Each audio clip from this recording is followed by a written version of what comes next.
নমস্কার, welcome back to my channel the yoga Times. আমি আবার অনেকদিন পর আপনাদের সামনে হাজির হলাম। শীত চলে গেছে, গরম পড়েছে। গরমে আমরা একটুতেই প্রচণ্ড হাঁপিয়ে পড়ি আর প্রচণ্ড কষ্ট হয়। এবছর তো আরও অনেক বেশি তাড়াতাড়ি গরম পড়ে গেল এবং যথেষ্ট রোদের তাপ। তো এই গরম থেকে মুক্তি পেতে, অর্থাৎ শরীর অত্যন্ত শরীরের মধ্যে তাপ চলে আসে, সেই তাপটাকে কিভাবে আমরা শীতল করব। তো আজকে আমরা একটা প্রাণায়াম করব। প্রাণায়ামের নাম শীতলী প্রাণায়াম। আমরা আগেও করেছি, তো শুধুমাত্র শীতলী প্রাণায়াম করব। শীতলী মানেই বুঝতে পারছেন শীতল মানে ঠান্ডা হওয়া। তো আমরা যে কোনোভাবেই বসতে পারি, আমরা পদ্মাসনে বসতে পারি, সিদ্ধাসনে বসতে পারি, সুখাসনে, যে যেরকম ভাবে বসতে পারেন বসুন, কিন্তু শরীরটাকে সোজা, অর্থাৎ মেরুদণ্ড একদম সোজা করব। করে আমরা কি করব দেখুন, জিভটাকে বাইরে বার করে আলতো ভাঁজ করবে, এরকম এই বার করে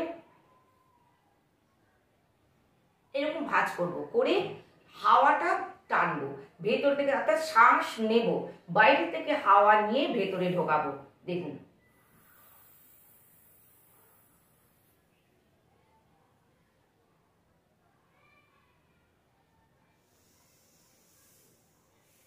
শ্বাস নেওয়ার পর কিছুক্ষণ ভেতরে রাখার পর নাক দিয়ে শ্বাসটাকে বার করব। আমাদের এই খাটটা দিয়ে প্রথম কয়েকবার দেখুন, যখন শ্বাস ছাড়ছেন, অর্থাৎ মানে বাতাস নিচ্ছেন এবং বাতাস বার করছেন, শ্বাস এবং প্রশ্বাসের সময় আপনি দেখুন গরম হাওয়া ভেতর থেকে বেরোবে। এইটা করতেই থাকুন, সমানে করব। দেখুন,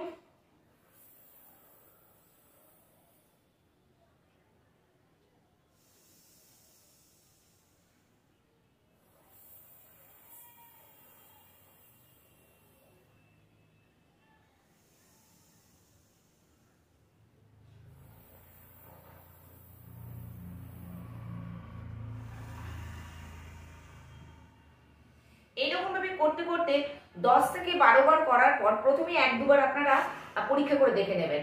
যখন না হাওয়া ছাড়ছেন, দেখবেন গরম হাওয়া নাক দিয়ে বেরোচ্ছে। করতেই থাকুন, করতেই থাকুন। দেখুন 10-12 বার করার পর আপনি দেখবেন নাক থেকে ঠান্ডা হাওয়া বেরোচ্ছে, অর্থাৎ ভেতরটা গরম হয়ে গিয়ে বেশ এবার শীতল হাওয়া বেরোবে। এইটা যদি আমরা এই গরমের সময় প্রতিদিন 5 থেকে 10 মিনিট অভ্যাস করি, তাহলে কিন্তু আমাদের অতিরিক্ত গরম লাগাটা থাকবে না, শরীর অনেক ঠান্ডা থাকবে, হঠাৎ করে হিট স্ট্রোক হওয়ার সম্ভাবনা থাকবে না। তো আপনারা এটা প্র্যাকটিস করুন, অবশ্যই দেখবেন আপনারা করলে পরে অনেক ভালো থাকবেন। গরমেও অনেক বেশি হাঁপিয়ে যাওয়া, অতিরিক্ত গরম লাগা, এটা আসবে না। এছাড়াও যাদের মেনোপজ হয়ে গেছে তারা কিন্তু বারবার করে, মহিলাদের জন্য বলছি, তারা কিন্তু এটা দিনে 3-4 বার করে করবে। আশা করি আপনাদের এই প্রাণায়ামটা ভালো লাগবে, আপনাদের করলে পরে অবশ্যই উপকারে লাগবে। আপনারা অভ্যাস করতে থাকুন। আমি আবার অন্য প্রাণায়াম নিয়ে উপস্থিত হব। ততদিনের জন্য আপনাদেরকে অনেক অনেক শুভেচ্ছা, ভালোবাসা, নমস্কার।